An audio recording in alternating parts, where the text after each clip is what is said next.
realmente não seria igual ou equiparável falar acerca de resoluções, acerca de desafios, quando podemos falar acerca de Cristo. Nada maior, não há maior tema, não há nada supremo a não ser falar acerca do Senhor Jesus Cristo. Desde o início de dezembro nós falámos acerca de Jesus no livro do Apocalipse. Vimos ali que Jesus é o juiz da igreja, é o juiz do mundo, é o juiz da morte, do pecado, de Satanás, dos demónios. E no final do livro nós vimos que Ele é a nossa esperança, aqueles que estamos em Cristo, aqueles que somos salvos. Aliás, ao terminar este ano, não posso deixar de chamar todos aqueles que estão no nosso meio, que ainda não são salvos, que esta noite pode ser noite de salvação. Porque se vamos falar de Cristo, é necessário dizer que Jesus morreu na cruz pelos nossos pecados, segundo as Escrituras. Que Ele foi sepultado e que Ele ressuscitou ao terceiro dia, segundo as Escrituras. Este é o Evangelho, esta é a mensagem que precisas de crer para ser salvo da tua condição, do inferno, da separação eterna de Deus para sempre. Mas não somente isso, nós olhamos também no segundo domingo, com o pastor Eudo aqui, que Jesus é a pessoa que ninguém, ou aqueles que creram, não podem desistir. Porque nunca jamais nós encontraremos algo semelhante ou algo com que podemos comparar ao Senhor Jesus. Podemos procurar no mundo inteiro, podemos chegar até às mais longínquas galáxias do universo. Nós não vamos encontrar nada que possamos igualar ao nosso Senhor. Por isso, aqueles que abandonam o Senhor não são muito melhores do que Judas. São traidores, desertores. Não é assim? E há grande juízo, horrendo juízo para essas pessoas que desistem do Senhor Jesus porque não podem encontrar nada supremo ou maior do que o Senhor Jesus. Por isso, volto a lembrar a todos aqui presentes de que devem render-se ao Senhor Jesus e devem permanecer no Senhor Jesus para sempre. Nós estamos a falar de perda de salvação porque ninguém pode perder a sua salvação. Ela é do Senhor e ela é mantida pelo Senhor. Mas estamos a falar de pessoas que se convenceram que eram salvas e mais tarde ou mais cedo sairão, mostrarão aquilo que realmente são. Mas não somente isso, no terceiro domingo nós falamos acerca de Jesus como o grande profeta. Ele é o grande profeta de Deus. Porquê? Porque ele veio mostrar a nossa ignorância. Ignorância acerca da nossa condição, de como estávamos. Ignorância acerca do Salvador, de que Ele é a única pessoa e a única obra feita por Ele, da qual eu e tu podemos ser salvos. Também na semana passada o irmão Nelson levou-nos a considerar Jesus como sumo sacerdote. Jesus como sumo sacerdote. E aí nós vimos claramente que Ele é o único que pode fazer purificação dos nossos pecados. A igreja de Miratejo não pode purificar os teus pecados. A tua família cristã, onde tu nasceste, não pode purificar os teus pecados. O único sumo sacerdote que penetrou os céus para purificar-nos de todo o nosso pecado é o Senhor Jesus. E é nele que deves confiar. E nada melhor do que terminar a nossa última noite de 2022 a olhar para esse grandioso Salvador. Pois hoje quero considerar convosco Jesus como Rei Conquistador. Jesus como Rei Conquistador. Notem comigo estes textos, vamos até Hebreus capítulo 1. Hebreus capítulo 1.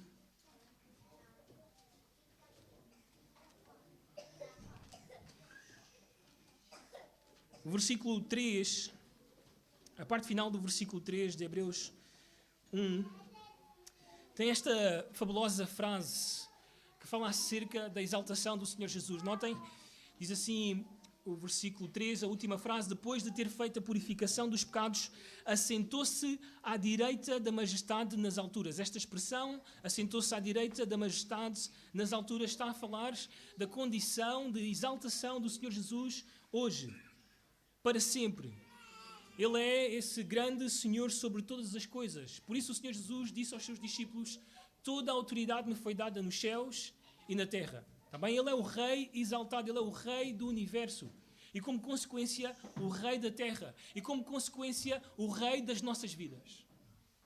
Mas não somente isso, o autor irá dizer-nos mais à frente neste texto algo importante acerca do Senhor Jesus. No capítulo 2 de Hebreus, versículos 14 e 15, algo que já mencionámos na ceia do Senhor, aqui na igreja, o versículo 14 diz o seguinte: Visto, pois, que os filhos têm participação comum de carne e sangue, destes também ele igualmente participou, ou seja, o autor está a dizer-nos, ou a dar-nos a razão pela qual o Senhor Jesus se fez homem, diz o texto, para que por sua morte destruísse aquele que tem o poder da morte, a saber quem? O diabo. E o versículo 15, e livrasse todos que pelo pavor da morte estavam sujeitos à escravidão por toda a vida. Então não somente ele é rei, é essa pessoa que está exaltada, sentada à destra do Pai, na majestade, nas alturas, com a sua glória, mas ele é esse rei que conquistou, que derrotou o diabo, o demónio, o nosso grande adversário, para livrar-nos da morte e do pavor da morte. Então claramente eu e tu temos que olhar para este grande rei e conquistador nesta última noite de 2022. Antes de o fazer, eu acho que é importante mencionar aquilo que obviamente está a acontecer nos nossos dias. Os nossos dias são dias difíceis. O nosso mundo está mais difícil. Como cristãos, mesmo no mundo ocidental, nós cada vez temos menos liberdade. Muitos cristãos no mundo oriental e também no sul, nomeadamente em África, muitos cristãos têm derramado o seu sangue por causa do Senhor Jesus Cristo. O nosso continente europeu está em guerra, como todos nós sabemos, e agora até já surgiram rumores de guerra entre a Sérvia e o Kosovo. O nosso país está debaixo de um governo, como todos nós podemos ver nas últimas semanas, santíssimo. Não, pelo contrário, corrupto. E que avança numa agenda cada vez mais contra o nosso Criador, o Criador dos céus e da terra. Não só o nosso governo, mas isto é algo que nós vemos em todo o mundo ocidental, uma agenda forte em contra de tudo aquilo que o Senhor tem estabelecido no seu mundo. Além destas coisas, como igreja, olhando para nós mesmos, enfrentamos algumas dificuldades, alguns problemas, provas nas nossas famílias, em casamentos, com filhos, com o nosso trabalho, com doenças, pessoas da nossa igreja que estão a passar por dificuldades de doença, com dinheiro e etc. Não somente isso, olhamos para a frente e vemos claramente que vamos ter disciplina na igreja, no nosso meio. Eu sei que eu e tu podíamos mencionar nesta noite, seria mais adequado, alguns dizem, mencionar as bênçãos que Deus tem nos dado ao longo do ano 2022, e é certo, e precisamos de fazer isso mesmo quando estamos em tempos difíceis. No entanto, é a nossa tendência desanimar, ficar tristes, desesperar, pecar por causa dessas circunstâncias difíceis. Mas não somente isto, a nossa igreja tem desafios importantes para o próximo tempo. Temos homens que têm o desejo de ser pastores ou missionários. Temos cada vez mais irmãos envolvidos no ministério. Temos cada vez mais crianças. A minha esposa acaba de dizer na mesa que quer mais crianças. Temos mais missionários para apoiar. Temos mais igrejas para apoiar. Temos eventos importantes para o próximo ano. Temos um seminário Bereia para começar aqui na igreja. Temos que levantar mais dinheiro para as nossas instalações ou novas instalações. Temos de buscar mais parceiros para colaborarem connosco no ministério. Precisamos de evangelizar mais o Miratejo. Vamos receber homens de Deus aqui na nossa igreja, no nosso meio, para pregar-nos a palavra de Deus. Então, diante disto, eu não sei o que tu sentes, mas quando olho para 2023, confesso que às vezes falta ânimo, confiança, alegria e paz. Podemos ter todas estas coisas, olhar para o ano 2023? É importante fazer esta pergunta. Bem, eu creio que podemos fazê-lo porque temos um rei conquistador. Porque temos um rei conquistador. Ele está assentado no trono. Ele venceu o diabo na cruz. E ele está a colocar todos os seus inimigos por estrado dos seus pés. O nosso Cristo é vitorioso. Esta é a visão que precisamos de ter quando olhamos para a frente, com aquilo que nos espera. Quando olhamos para o Novo Testamento, é claro para nós, o Novo Testamento afirma isto, que na cruz Jesus desarmou, derrotou o diabo. Bem como todos os principados e poderes ou potestades que estão com ele. Aqueles que ouviram o Evangelho no primeiro século e ouviram isto, para eles não foi difícil entender esta verdade. Eles entenderam claramente isto, não era difícil. Talvez seja difícil para o homem moderno, para nós, compreender esta realidade, de quão atormentado e angustiado estava o mundo em que Jesus nasceu, em que ele veio. Se houve talvez um tempo difícil, foi aquele em que Jesus nasceu. Não só porque o povo judeu estava debaixo do Império Romano, também porque o próprio povo judeu estava em grande ruína espiritual, mas também, como lemos nos Evangelhos, como vemos até no livro de Atos, o mundo estava debaixo de uma grande ascensão demoníaca. Muitos são os demónios relatados nos Evangelhos e até no livro de Atos. No entanto, na cruz, Cristo venceu o diabo e as suas hostes. O seu sistema mundano está a ruir. Jesus venceu o pecado e a morte. Por isso, devemos ter em conta esta vitória e não somente isso, as implicações para mim e para ti, com a vitória do Senhor Jesus. O que é que isso significa para mim e para ti, para o nosso dia a dia? Que Jesus é vitorioso e vitorioso sobre todas as coisas.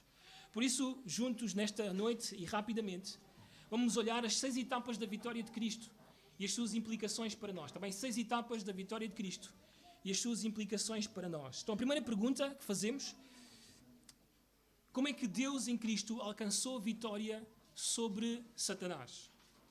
Bem, as Escrituras descrevem desde Gênesis até Apocalipse essas 6 etapas da derrota decisiva que houve ou que teve lugar na cruz do Calvário.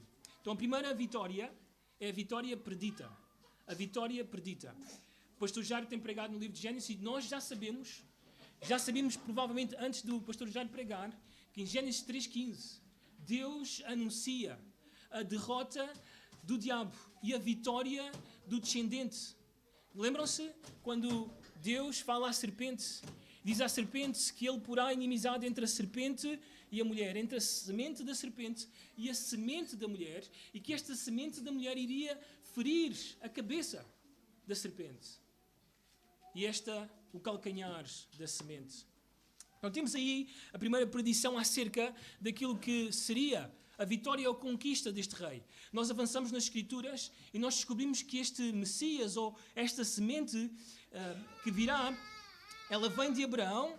Aliás, neste texto nos diz, se ligamos, se conectamos os textos, que esta semente iria ser de bênção para todas as nações ou para todas as famílias da terra. Quando avançamos no texto, descobrimos que este descendente tem um nome chamado Siló, que é descendente de Judá, a quem todos os povos irão obedecer. Além disso, ele é o filho de Davi, que terá um reino que não terá fim. Ele é o filho do homem a quem o ancião de dias deu o domínio e glória e o reino para que os povos, nações e homens de todas as línguas o servissem. O seu domínio é domínio eterno que não passará e o seu reino jamais será destruído. Sendo assim, quando nós olhamos para o texto bíblico, o reino de Deus está presente. E o reino de Deus, através do seu Messias, virá um dia e será colocado na terra.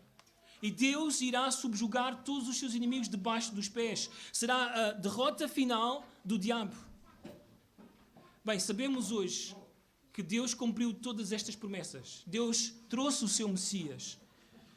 E podemos dizer claramente, por causa disso, Deus é fiel. A vitória predita tornou-se realidade. Deus não falha. Bem, não sei para ti, mas para mim isto é bom saber. É bom saber isto. Deus prometeu que reinaremos com o seu Filho, por exemplo. Deus prometeu que quando Cristo se manifestasse, nós também seríamos manifestados com Ele na sua glória. Deus prometeu que o seu amor constante estaria com o seu povo. Deus prometeu que mesmo em adversidades, todas as coisas cooperam para o bem daqueles que amam a Deus. Então, o povo de Deus, o povo aqui em Miratejo, deve ser o povo mais confiante, mais alegre, mais ousado. Porquê? Porque tem o único Deus e esse único Deus é fiel, não falha, é amoroso, é soberano. Então, eu e tu não sabemos o que irá acontecer ao longo do ano de 2023. Não sabemos o que irá acontecer com as nossas vidas. Mas eu e tu entramos no ano de 2023 com grande confiança, alegria, paz. Porquê? Porque o nosso Rei é fiel. O nosso Rei não falha. É soberano sobre todas as coisas. E é importante lembrar-nos que é um Rei conquistador, um Rei fiel. A segunda etapa é a vitória iniciada. Então temos a vitória predita, que nos fala acerca de um Deus fiel, que é importante para nós, para o ano 2023, mas também temos a vitória iniciada. A vitória que foi iniciada com o ministério do Senhor Jesus Cristo. Reconhecendo como aquele que o venceria, Satanás fez muitas e várias tentativas de derrotar, fazer cair o Filho de Deus. Ele queria livrar-se de Jesus. Ele tentou no Antigo Testamento, ao tentar eliminar a nação de Israel. Ele tentou também quando entramos no Novo Testamento com o assassinato de crianças, lembram-se? Ali, em Belém. Também nós vemos, através das tentações no deserto, para evitar o caminho da cruz, através da multidão que queria que o Senhor Jesus fosse feito rei naquele momento. Também vemos, através da contradição de Pedro, sobre a necessidade da cruz. Senhor Jesus, não vais para a cruz. E Jesus diz, arreda Satanás. E através da negação de Judas, em quem Satanás entrou. Então, várias vezes Satanás tentou fazer com que o nosso rei falhasse, mas Jesus estava determinado a ir até ao fim, e esse fim era a cruz. Ele anunciou que através dele o reino de Deus estava próximo. As suas obras maravilhosas eram provas visíveis da proximidade desse reino. Vemos este rei a avançar e o reino de Satanás a recuar, a cair. Os demónios são expulsos, as doenças são curadas, a natureza desorganizada reconhece o poder do Senhor. E aqui, neste texto, deixem-me ler este texto convosco de Mateus 12. Mateus 12. Nós temos talvez uma das declarações mais impactantes do Senhor Jesus sobre a sua vitória, sobre o que iria acontecer entre ele, entre o seu reino e o reino do diabo. Mateus 12, a partir do versículo 22...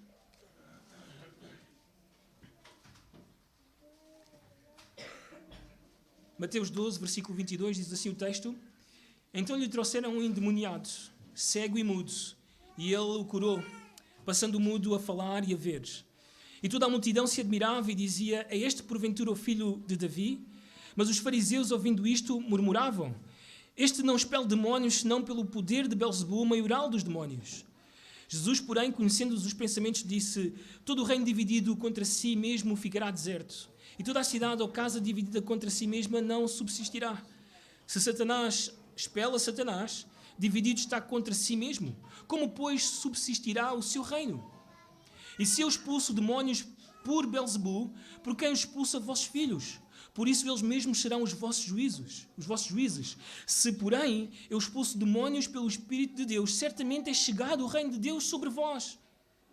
Ou como pode alguém entrar na casa do valente? E isto, vamos dizer assim, é uma analogia ou uma ilustração entre a sua batalha com Satanás. Diz o texto, ou como pode alguém entrar na casa do valente e roubar-lhe os bens sem primeiro amarrá-lo? E então lhe saqueará a casa. Então, neste texto, nós vemos claramente o Senhor Jesus a anunciar aquilo que irá acontecer com Satanás. É isto que hoje nós vemos a acontecer, é o reino do Senhor Jesus a avançar e o reino de Satanás a recuar. Satanás não pode travar o avanço do nosso rei. Estes dias que vivemos passam a noção de que Satanás está a ganhar. Os nossos governos, as nossas instituições, cada vez parecem ser comandadas ou dominadas pelo demónio. Aliás, não somente isso, mas nós vemos uma igreja cada vez mais fraca, menos influente, menos poderosa. Mas devemos entender hoje que o diabo não pode impedir o regresso do nosso rei. Não pode impedir que venha com o seu reino. Satanás não pode impedir o progresso do evangelho. Satanás não pode impedir o avanço da igreja. Por isso, eu e tu olhamos para o próximo ano com confiança, novamente, porque vamos continuar a avançar. Pode ser que as nossas vidas tenham dificuldades, pode ser que eu e tu passemos por algumas situações ou circunstâncias difíceis. No entanto, porque sabemos que o Senhor e o seu reino vão avançar, nós avançamos. As situações não nos prendem. Não são coisas que nos fazem diminuir, mas devem fazer-nos crescer e avançar. Talvez um dos maiores testemunhos, com licença, que tenho ouvido nesta minha vida cristã, é desta missionária, a Tada. Ela, com 17 anos, deu um mergulho e ficou paraplégica, muito conhecida a história dela, e ficou em cadeira de rodas. depois de um tempo bem difícil da sua vida, ela converte-se, ela conhece o Senhor e ela passa a falar da sua história, a usar a sua história para proclamar o Evangelho. E é incrível que uma mulher em cadeira de rodas tem sido usada por Deus de forma brutal para avançar o seu reino, o seu Evangelho. A situação dela ou a adversidade dela não foi um impedimento para que Deus avance, mas Deus usou essa situação para avançar o seu reino. Então não importa realmente aquilo que possa acontecer com a nossa igreja, com as nossas pessoas, com o nosso povo, Deus vai usar isso para avançar o seu reino. Deus usa as circunstâncias. Muitas vezes olhamos para o nosso irmão Bertil e vemos a sua situação e achamos, coitado, ele não pode fazer muita coisa. Mas lembrem-se, irmãos, Deus pode usar essa situação para fazer com que o Miratejo se renda a Cristo. Deus não está limitado pelas nossas circunstâncias. O seu reino certamente deve avançar. Porquê? Porque eu e tu temos um rei conquistador. E ele conquista. E todas as coisas cooperam para isso. Não somente isso. Temos uma vitória que foi decretada ou predita, uma vitória iniciada, em terceiro lugar, rapidamente, uma vitória ganha. O homem forte que entrou na casa do valente para roubar-lhe os bens e amarrá-lo. Esta é a vitória ganha, que foi ganha na cruz. Segundo João, Jesus referiu-se a Satanás como o príncipe, 3 vezes como o príncipe deste mundo. Aliás, no momento o Senhor Jesus diz, ele está prestes a vir. Ou seja, ele veio lançar a sua ofensiva final. Mas Jesus diz claramente, ele será expulso e ele será julgado. Ele estava evidentemente a antecipar o facto de que no momento da sua morte, o final dos poderes do diabo, das suas hostes, teria o seu início. É isto que ele está a dizer. O Senhor Jesus iria libertar todos aqueles que estavam debaixo do poder do diabo, do poder da morte. Jesus Cristo pode libertar todos aqueles que, por medo da morte, estiveram toda a vida sujeitos à escravidão. Isto porque, pela sua morte, ele destruiu ou privou de poderes aquele que tinha o poder da morte, isto é, o diabo. Agora, deixem-me só dizer isto, e isto é importante. Aquele que tem realmente o poder da morte é Deus. Deus é a autoridade final sobre a morte. Não está nas mãos do diabo. Precisamos de entender isto, e sim nas mãos de Deus e do seu Cristo. Isto está em textos como Deuteronômio 32, Mateus 10, Apocalipse 1. Isto deve ser claro. Não somente isto, Satanás não pode fazer coisa alguma se Deus não o permitir. Nós temos um claro exemplo de quando Satanás queria destruir Jó, lembram-se? E Deus permitiu que ele fizesse muitas coisas, mas Deus disse-lhe, não lhe tires a vida. Então Deus é quem permite que coisas aconteçam. Porém, uma vez que Satanás é o autor do pecado, porque o pecado tem a sua origem em Satanás, e que o pecado leva à morte, como nós sabemos, através de Romanos 6:23, nesse sentido, o Satanás exerce poderes quanto à morte. Então Jesus, porque se identificou comigo e contigo como pecadores, e assumiu o nosso lugar, ele é o nosso representante e ele é o nosso substituto. Ele precisou morrer, pois o salário do pecado é a morte. Mas ao morrer Jesus, matou a morte. Esta é a ironia. Ao morrer ele matou a morte, porque ele arrancou o aguilhão da morte. O que é o aguilhão da morte? O pecado. Ao morrer Jesus destruiu, ou seja, desarmou aquele que tem o poder da morte, a saber, o diabo. O verbo que aparece no nosso texto de Hebreus, capítulo 2, versículo 14, para destruir, não significa aniquilar, pois Satanás ainda está vivo e está ativo, e nós sabemos disso, mas significa tornar inoperante, sem efeito, e realmente é isto que acontece connosco. Satanás não está destruído, mas ele está desarmado. Eu e tu certamente poderemos enfrentar a morte física, mas a morte física para nós é algo insignificante porque perdeu o seu efeito, porque continuaremos com vida, e vida eterna. E é isso que o Senhor Jesus conquistou para nós. Então Satanás está perdido. A sua causa está perdida. Não há mais perspectiva de vitória para ele, porque Jesus destruiu o seu plano. A morte de Jesus não foi uma derrota, mas foi uma vitória. Pois foi na cruz que ele esmagou a cabeça da serpente. Despojou os principados e potestades e publicamente os expôs, como diz Colossenses 2,15, os expôs ao desprezo, triunfando deles na cruz. Assim, a vitória de Cristo, prevista imediatamente após a queda do Éden, foi iniciada durante o seu ministério público e decisivamente conquistada na cruz. Então, com isto em mente, qual deve ser a atitude do cristão diante da morte? Eu sei que o ano 2020 foi bem especial para a Igreja do Senhor. Talvez não houve um momento na história em que nós nos demos conta, como cristãos, que tínhamos medo de morrer, que tínhamos medo da morte. Mas o texto está a dizer-nos que uma vez que Jesus nos libertou do poder da morte, Ele também tirou o pavor da morte do cristão. O cristão não deve ser a pessoa que deve ter medo de morte. Porque a morte para o cristão é insignificante. Ela continua a ser um inimigo, ela continua a produzir tristeza, mas ela é insignificante porque para o cristão será vida eterna. Para sempre com o Senhor.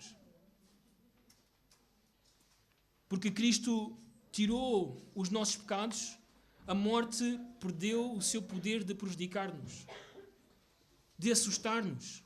A morte provará o seu episódio trivial, uma transição para a plenitude da vida.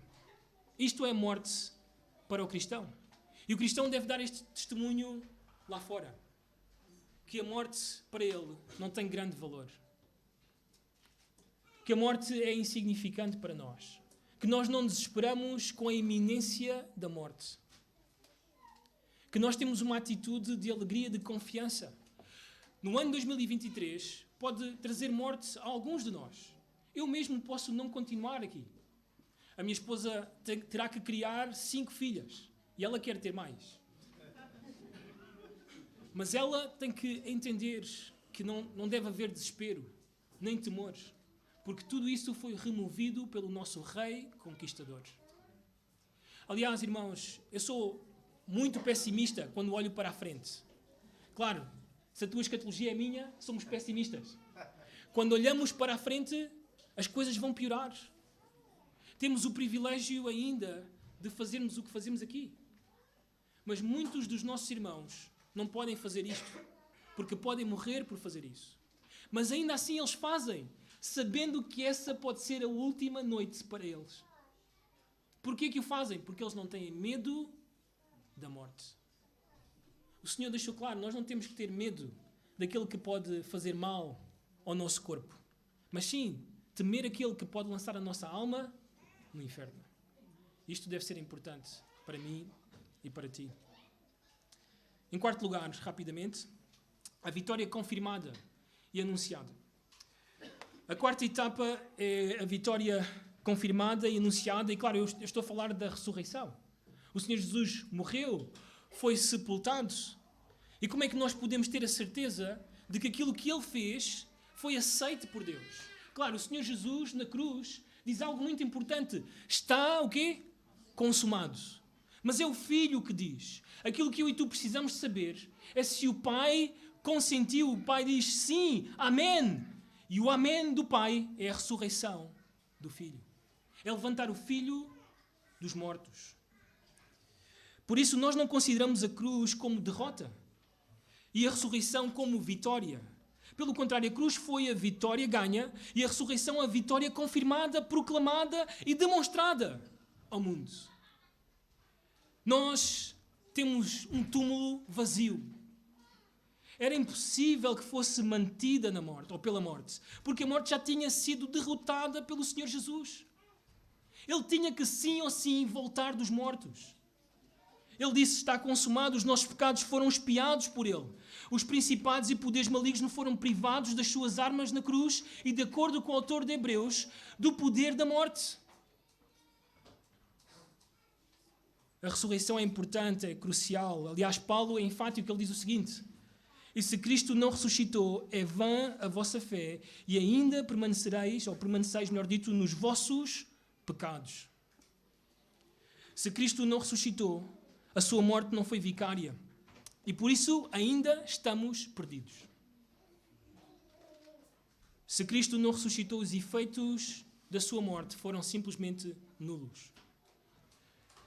Então a ressurreição de Cristo é a evidência de que o sacrifício que ele fez a favor dos pecadores foi aceito por Deus. É a ressurreição que autentica o sacrifício perfeito e cabal de Cristo na cruz. Então esta vitória confirmada e proclamada é a base pela qual eu e tu somos vencedores ou vitoriosos. Sabemos que Jesus, que ressuscitou dos mortos, está agora sentado à direita do Pai, nos lugares celestiais. Por isso Paulo nos diz isto acerca de Cristo, que Deus nos vivificou juntamente com Cristo e nos levantou com Ele e nos fez assentar com Ele nos lugares celestiais com Cristo, ou em Cristo. Por outras palavras, pelo poder gracioso de Deus, nós que participamos da ressurreição de Cristo também participamos no seu trono. Se Deus colocou todas as coisas debaixo dos pés de Cristo, Ele também colocou todas as coisas debaixo dos nossos pés. Se estamos nele.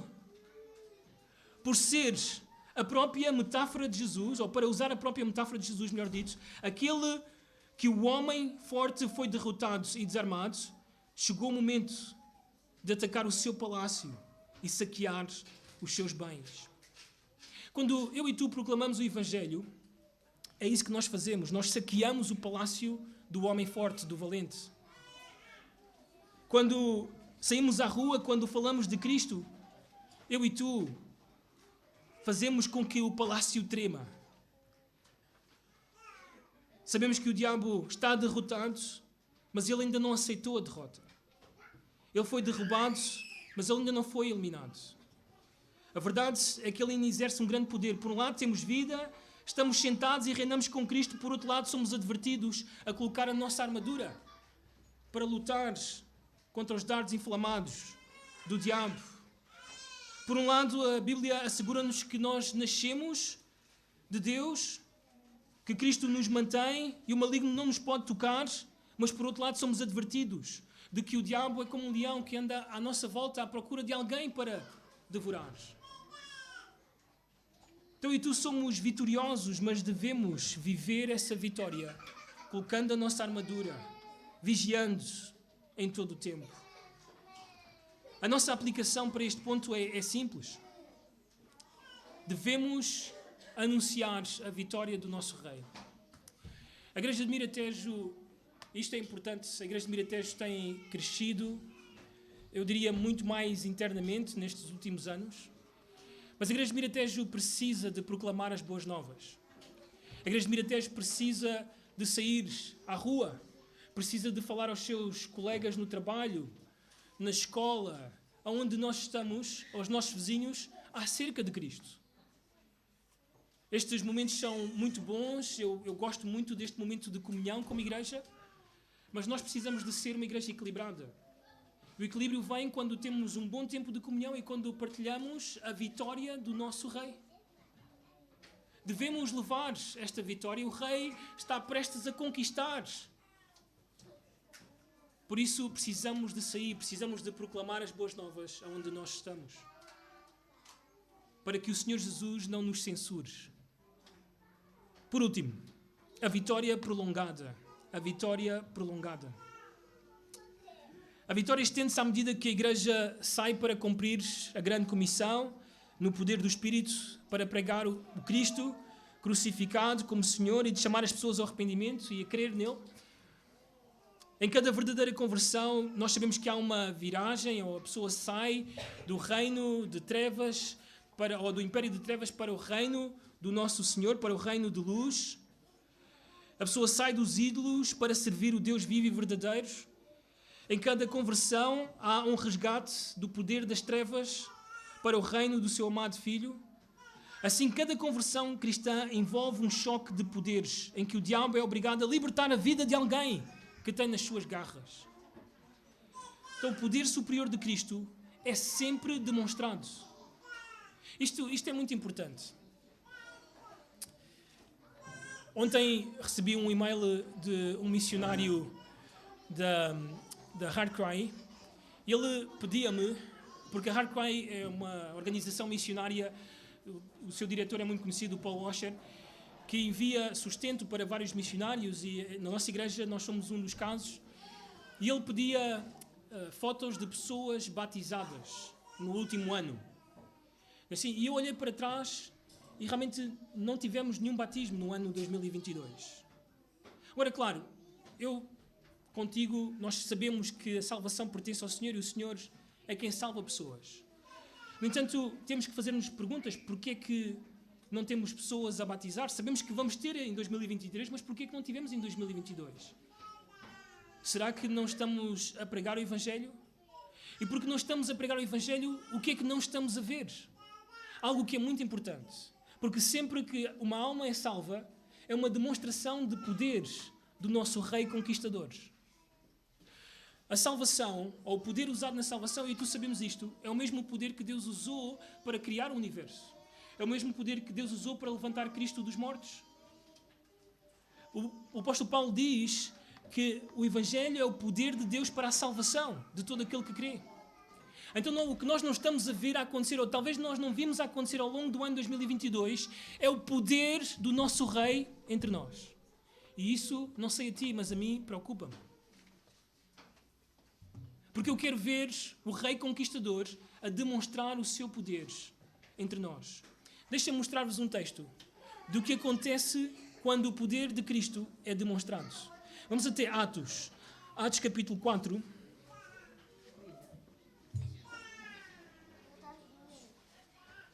Atos capítulo 4, versículo 31.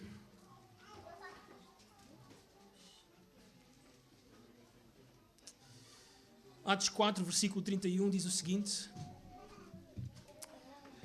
Tendo eles orado, e isto depois de eles terem sido ameaçados pelo Sinédrio, depois de terem orado com a igreja, tremeu o lugar onde eles estavam reunidos, todos ficaram cheios do Espírito Santo e com intrepidez anunciavam o quê? A palavra de Deus. Irmãos, realmente eu fico muito contente com os nossos cultos de oração. Nós temos muitos irmãos que vêm ao culto de oração. Mas aquilo que devia acontecer connosco depois de orarmos é isto. Não que este lugar trema, não queremos que isso aconteça e o prédio caia, mas sim que nós temos a ousadia para partilhar o quê? O Evangelho. E notem como Lucas conecta as consequências da igreja fazer isso. Versículo 32. Da multidão dos que creram era um o coração e a alma. Ninguém considerava exclusivamente sua nenhuma das coisas que possuía, tudo, porém, lhes era comum. Notem como a salvação de almas traz unidade ou união à igreja.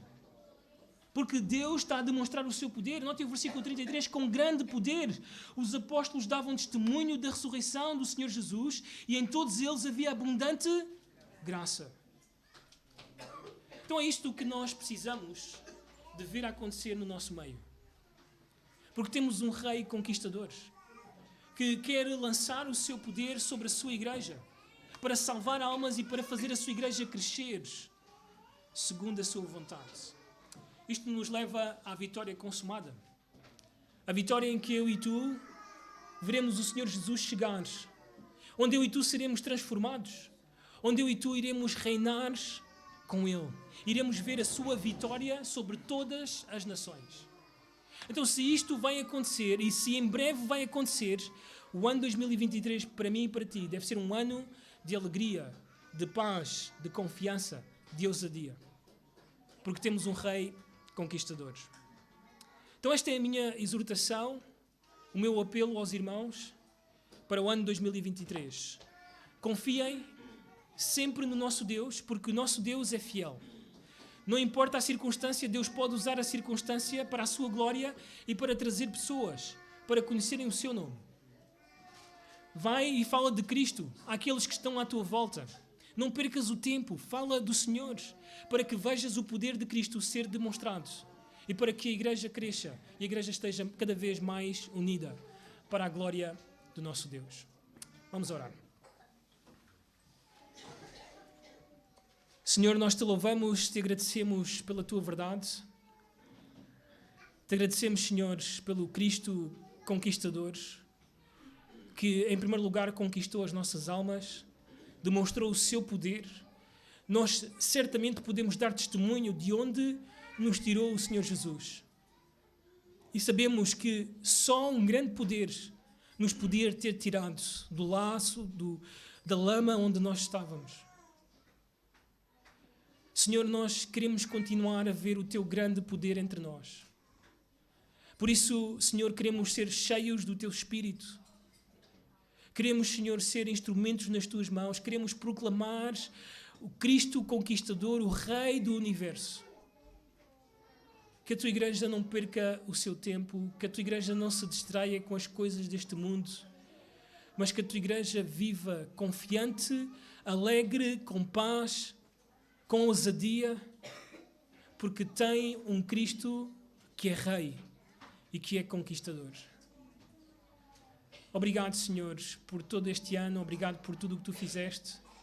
Olhamos para o ano 2023 e, Senhores, olhamos com todas estas coisas no nosso coração. Não temos temor, Senhor, do que venha.